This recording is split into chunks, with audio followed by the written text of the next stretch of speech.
I first spotted this tree in early December. It's growing on a really busy street by my house called Roscoe. As you can see, now it's lost all its leaves, but at one time it was just packed full of leaves and actually had a bunch of green figs growing on it. I'll try and post a picture of it. But I've been taking a couple of cuttings and propagating them, and now I've come back and I see that the figs are actually purple on it, which is totally cool. So, like I said, I've been taking tons of cuttings. I don't know what I'm going to do with them all, but they've been propagating nicely. So I'm taking a bunch more home, and I'm going to store them away and work on a couple of the projects. So let me show you exactly what I've been doing. Okay, I'm back in the shop with the cuttings that I grabbed. And I really don't need these cuttings, but they're a shame to go to waste. Look how beautiful those are. Let me show you what I got going on in here.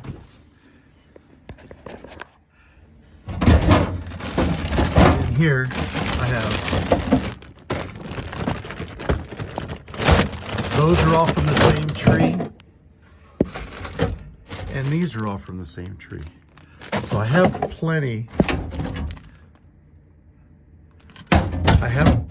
of cuttings from the tree, but now see, I come back and look, and these figs are purple. They're not ripe, but they are purple, that's for sure. So that gives me a whole different outlook on these things. So I'm gonna go ahead and cut these up, wash these up, and just put them in a baggie. And I'll get back and show you a couple of the other experiments that I've been doing with these. Let me see if I could just even grab one.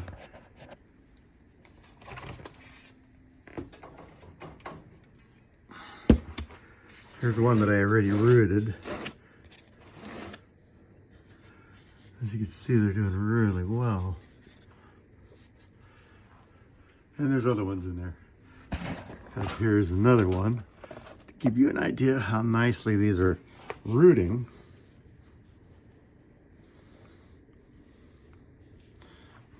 Those are the same exact cuttings. And this was 11/29 is when I put this in for rooting. All right, so I'm gonna go ahead and cut these up and just set them aside. And since I do have so many spare fig cuttings around, I've got plenty of room to do all kinds of practicing and all kinds of experiments. So here's what I'm doing with the rest of these. Since I got this big Ziploc bag, I'm gonna go ahead and wrap this one up in wet paper towels, these two big pieces that I've kind of tied together. I'm gonna wrap them up in paper towel, and then this really fat chunk, same thing, wrap them up in paper towel, and I'm gonna put them in this baggie and put a label on it. Okay, so these long ones are all wrapped up and labeled, and I'm just gonna go ahead and put them back in, set them on here where there's bottom heat, and we'll come back to those every week and clean and change the paper towels. And over here, I have a whole nother stack of beautiful cuttings. And again, here are the purple figs. There's not much to see on the inside of those figs yet because they're as hard as a rock, but it gives you an idea. All right, I was out cruising around the day and I swung by that Crepe Myrtle tree that had this fig growing in it to take more cuttings. I'm trying to get as many of them cut down as I can before the city comes and chops it down. I'm surprised it's still there. So I went and tipped the whole tree. So every branch that I am leaving behind has been cut, so they will branch out come springtime. So for now, I can hear it's starting to rain pretty hard again. I'm gonna bring these indoors and clip them up a little bit and just package them and put them away. All right, I took the time and separated these out. I put all the atypicals up here. You know, we've got all the tips up here, all the center sections here. These things are really dirty. So the first thing I'm gonna do is I got a basket. I don't really wanna trash my kitchen sink.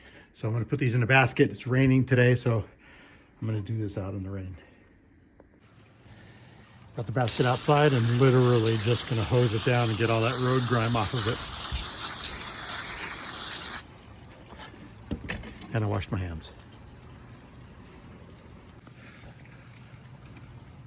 As you can see, I've got lots of great cuttings here. Got a couple ideas. A lot of friends I want to give these to, so we're going to do a bunch of propagations on these.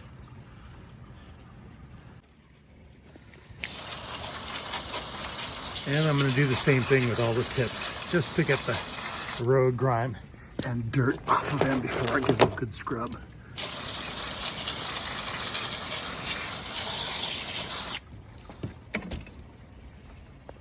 Each one of the cuttings is scrubbed in a bath of Dawn detergent. Stole the mat rack out of the microwave so I could air dry them on the top of the sink here. And then we're going to go ahead and bag these up. Okay, everything's cut up to nice big sizes. Look at that, very nice, very nice. Some are going to get stuck in big tree pots. Some are going to be stuck in smaller tree pots. And the rest are going to get bagged up. So today's like a February 27th, I think, 26th, 25th, somewhere in there. I'm not paying attention. Anyways, these are what I gathered today. I'm just going to kind of put them aside. All right, and that gives me quite a bit of cuttings. A lot of the tips I just put into packs of 12, set aside. And now I'm just kind of going to wait for the weather to get a little nicer. Here we are at the end of February. Come the beginning of March, I'm going to get these all stuck in little pots. All right, thanks for watching. Don't forget to like, share, and subscribe. Come along with me on this adventure as I fix up old cars, play with my trees, and do pretty much anything else I want in my retirement. Thanks for watching the Gearhead Garden here on Belay TV. Ciao.